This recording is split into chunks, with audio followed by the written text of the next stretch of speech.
President Trump still will not commit to signing the bipartisan border security deal. That makes people like my next guest, Michael Little, pretty nervous. He is a Navy combat veteran. His wife is active duty Coast Guard, and he wants to take action and try to get Congress to understand that they should pay the Coast Guard during the government shutdowns, certainly in the last one and certainly going forward.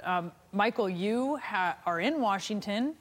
You are visiting offices. You and volunteers will have visited all Senate and House offices today. What is the message?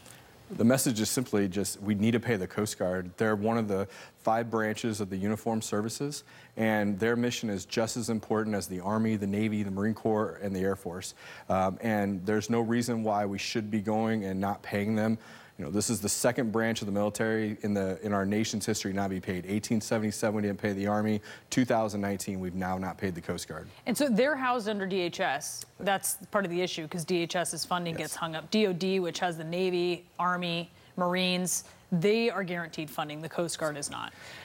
Tell me a little bit about being a Coast Guard spouse and how, I mean, some people don't even know that this is a military branch. Absolutely. What do you have to say in defense of this branch? So it's hard for me because I'm actually a Navy veteran. Yeah. And so whenever I think about it, I think about when I served in combat and I served alongside Coasties. I think about every time my ship pulled into port, I served with Coasties. And so to hear people say that the Coast Guard's not a branch of the military, I get very angry about it. And I think about how honored I am and how proud I am of my wife. And I watch the way we raise our children. And I just get so disappointed that anyone would have anything ill to say about our branches of the military. And so it makes me want to be more activated and to work with more volunteers that are willing to help us because they are important. They do have a role that they play. And it's a shame that we're being tied to all of the political issues that are out there because we're going to go to all the offices and they want to support us. Just really quickly, as we have about 30 seconds here, how hard was this last shutdown for you and those around you? It was very hard. You know, fortunately for me, I make a paycheck, but